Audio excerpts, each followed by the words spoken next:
Good morning to one and all present over here. Respected Asha ma'am and all my dear friends. Today I am Cadet Lingraj going to speak upon the topic the cultural unity of India. Indian culture is the most ancient culture of the world.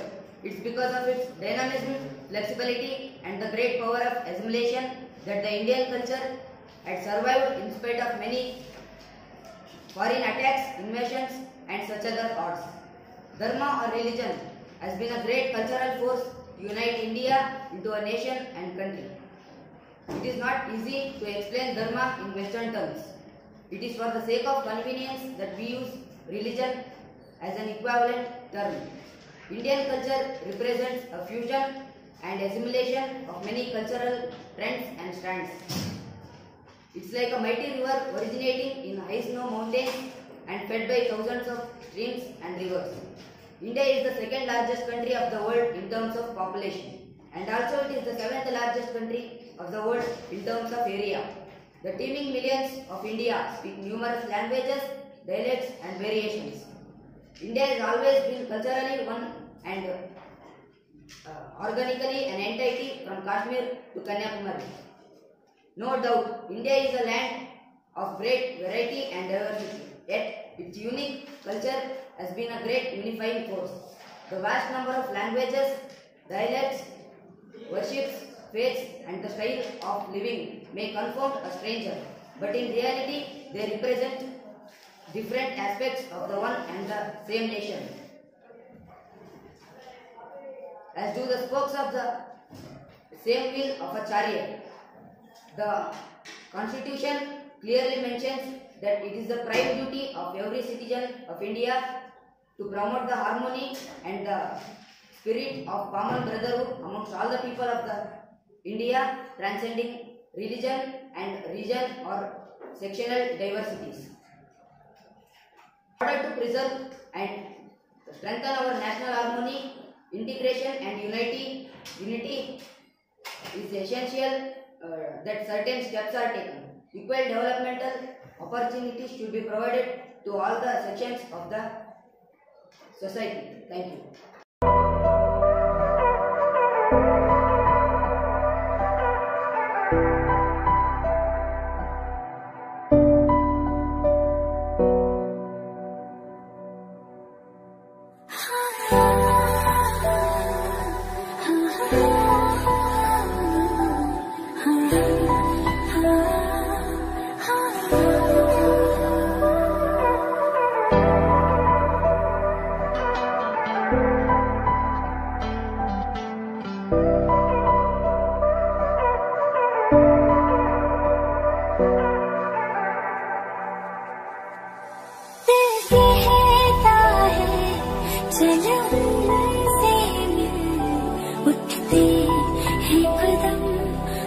जाते हैं दिल हमको कभी समझाता है, हम दिल को कभी समझाते हैं।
on the recollection of a thief and is written in first person.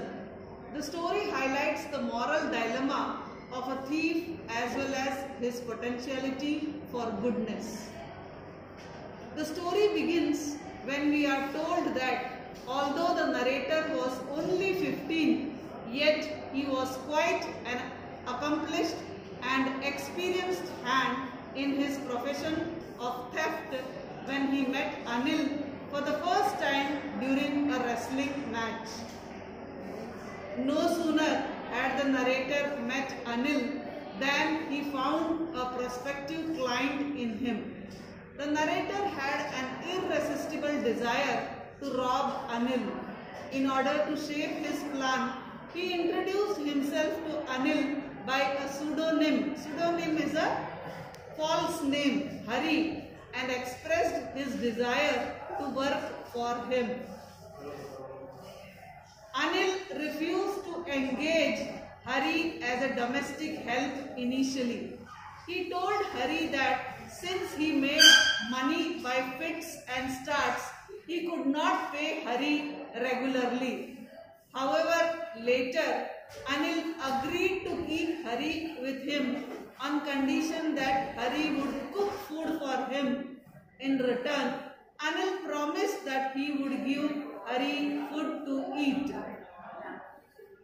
It seems that although Hari knew nothing about cooking, yet he accepted the job only to get an entry in Anil's house. However, soon the truth came out. It was discovered that Hari was a cipher, means big zero, as a cook, and the food cooked by him turned out to be a disaster. Therefore, Anil had to give it to a stray dog. In the picture also you can see. Anil was a kind and generous fellow. He told Hari that he would teach him to cook food. Not only that, Anil also promised to teach Hari to read, write and to add numbers. Anil showed full faith in Hari and made him buy his daily supplies. Hari was an opportunist who knew how to make good profit out of it daily. Although Anil had some hint about this theft, he preferred to ignore it. Instead, he completely relied on Hari and gave him the keys of his room too. Though Hari had various chances of robbing Anil, he confesses that it was quite difficult for him to rob Anil. Since Anil was a very careless and reliant, Hari was hesitant to break his trust. According to Hari, it was quite easy to rob a greedy man because he deserves it. On the contrary, it was quite difficult to rob a careless man because he would not even care to notice it if he had been robbed. In such a case, the thief's efforts would remain unnoticed and would not get any praise for his trickery. However, one day, Hari felt if he wouldn't rob Anil, he would be out of practice. He therefore decided to take a bundle of crisp notes which he had seen were kept under Anil's mattress where Anil had sold a book to a publisher. When Anil slept on the bed oblivious, that is forgetful of everything, Hari stealthily took out the money from the mattress. No sooner he robbed Anil of his money than he left the house for the railway station. However, when he reached the platform, he found that the Lucknow Express had just departed. Though there was enough time to jump into the compartment, somehow Hari did not attempt to board the train. Soon he found himself standing alone on the deserted platform. Now the readers find a gradual change in the psyche of the thief. The young boy realized that Anil was a good master and he never doubted his intentions. He therefore wondered how Anil would react when he would come to know about the theft. Hari thought when Anil would come to know about the theft, his face would show signs of sadness, not for the loss of money, but for the breach of trust. During this time, Hari also realized that if he would learn to write and read, it would definitely help him get true success in life. Hari was therefore repentant. Hari slowly entered the town, but then he realized that he had nowhere to go and he did not know anyone except Anil. Soon the drizzle, that is little rain, and the crisp notes tucked up in his trousers got wet. Ultimately, having a prick in his conscience. Conscience means the inner self, what you call antaratma. Hari came back to Anil's house and cautiously slipped back the money under the mattress. He then went to sleep with a hope that Anil would never come to know about the whole episode. Next morning, Anil got up earlier than Hari and handed him a cup of tea with 50 rupee note. The spelling is wrong. F-I-F-T-Y. He promised Hari that hence onward Hari would be paid regularly. He also declared that soon he would teach Hari to write full sentences. Although aware of everything, Anil's countenance did not display any emotion and he behaved absolutely normal. The end of the story highlights that a hardened criminal can be transformed into a pious soul through love, compassion and kindness. Themes. The first theme is about the juvenile crime which they commit, the small children. The story highlights the growing concern of youth crime in today's world. Through the figure of the narrator, that is a young boy of 15, the author throws light on the skills employed by young children to commit crimes. The narrator at the beginning of the story brags or boasts that he was an experienced and fairly successful hand in stealing other people's goods. In order to satiate his needs, that is to satisfy, the narrator is seen lying and trying to impress others using flattery. Being cautious, the narrator does not reveal his real name to Anil. He himself tells the reason for doing this. I took a new name every month that kept me ahead of the police and my former employers. The narrator, in spite of being young, appears to be an experienced thief as he seems to possess knowledge about how the greedy, the rich and the poor react when they lose their goods. The method of prevention of such crime is also suggested in the story through the figure of Anil. With so much love and care shown to Hari by Anil, a change occurs in Hari's thinking and he returns the money to Anil which he had stolen. The story then becomes a reminder that improving home environment, training parents with appropriate parenting styles can prevent such crimes. Parenting style being the larger predictor of these young people committing crime, that is juvenile crime.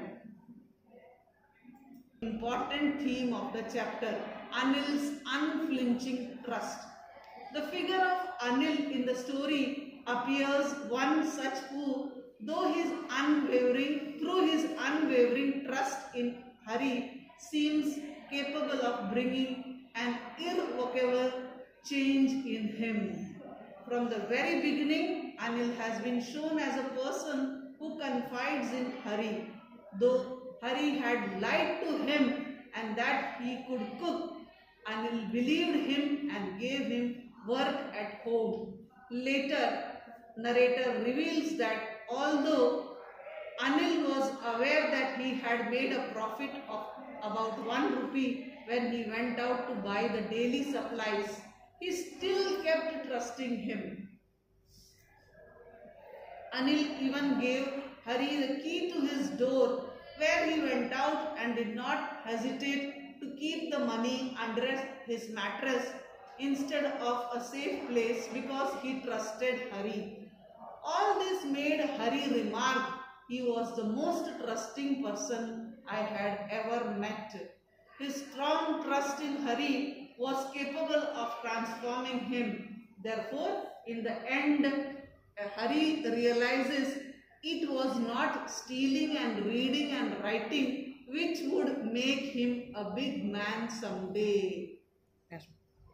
The lesson is almost over.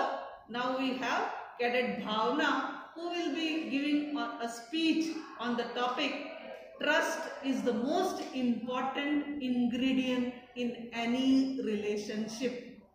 Good evening everyone. Today it's Cadet Bhavna Hirmat will be speaking upon the topic, trust is the most important ingredient in a relationship. Trust is important in a relationship for many reasons. It holds the relationship together and allows independence for everyone. Many relationships don't have trust and eventually fail. If one person don't trust another person, they won't believe in each other in what they are doing and eventually fail. When you trust someone, you can open up to them about your secrets and trust them that they will keep it to themselves and will not share with anyone. Many people don't realize the importance of trust, that it is very important in a relationship. It reassures you that your relationship will last longer and your partner will not leave you.